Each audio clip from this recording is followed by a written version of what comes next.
Global skill development mission में आपका स्वागत है। आज हम बात करने जा रहे हैं use of this and that, these and those. हालांकि कोर्स के बिल्कुल शुरू में दिस, दैट, दीज और दोस का हमने कुछ अध्ययन किया था, लेकिन अब इनका डिटेल यानी कि विस्तार में अध्ययन करेंगे। दिस का प्रयोग क्लोजर ऑब्जेक्ट यानी कि नज़दीक की वस्तुओं के लिए होता है। इसके ठीक विपरीत दैट का प्रयोग जो ऑब्जेक्ट, जो वस्तुएं हमसे दूर हों, उसके लिए प्रयोग होता है। दिस का प्रयोग वर्तमान बातचीत के लिए होता है, यानी कि फॉर प्रेजेंट टॉकिंग के लिए दिस का प्रयोग होता है, और पास्ट टॉकिंग के लिए यानी कि ऐसी बातचीत जो भूतकाल में की जा रही हो, उसके लिए दैट का प्रयोग होता है। दिस का प्रयोग या दैट का प्रयोग लोगों का परिचय करवाने के लिए होता है, इंट्रोड्यूसिंग पीपल।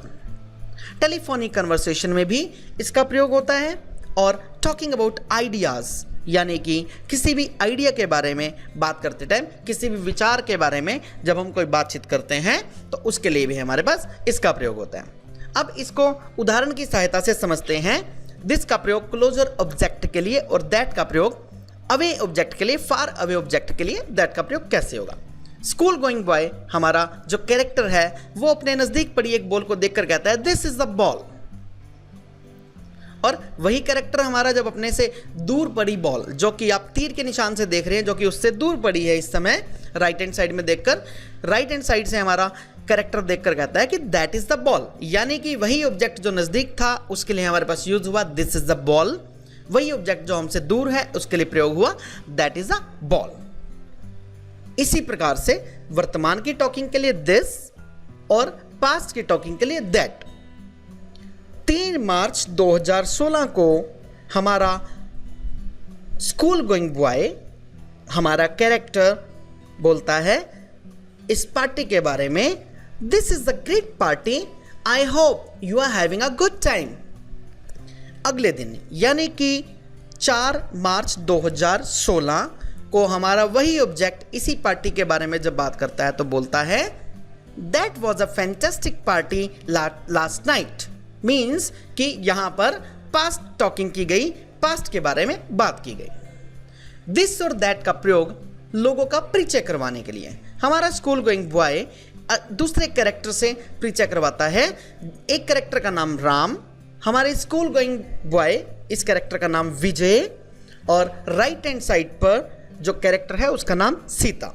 तो विजय बोलता है सीता दिस इज राम, यानी कि विजय ने सीता को राम के साथ परिचय करवाया, और उसके बाद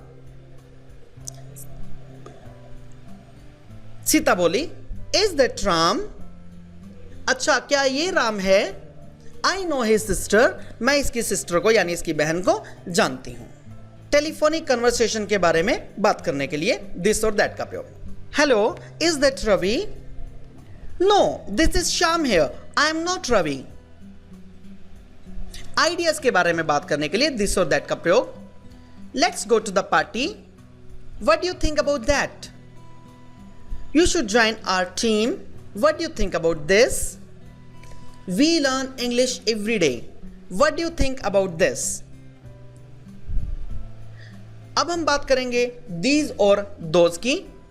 जैसा कि मैंने आपको पहले बताया कि जो भी वस्तु हमारे नज़दीक हो, यानी कि जब भी हमारे पास एक से ज़्यादा वस्तुएं हमारे नज़दीक हों उसके लिए these का प्रयोग होगा, और अगर जो एक वस्तु हमारे नज़दीक हो उसके लिए this का प्रयोग होगा।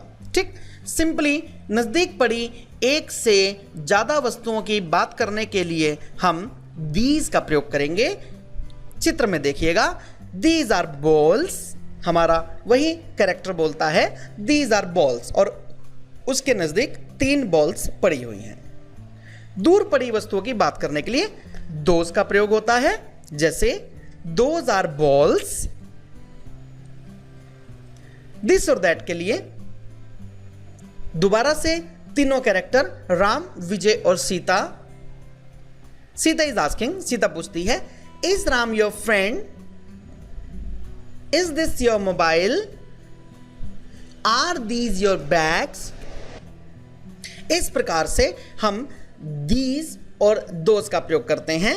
दोबारा से आपको मैं पुनः रिमाइंड कराना चाहूँगा, दीज का प्रयोग नज़दीक की एक से ज़्यादा वस्तुओं के लिए और दोज का प्रयोग दूर की एक से ज़्यादा वस्तुओं के लिए किया जाता है।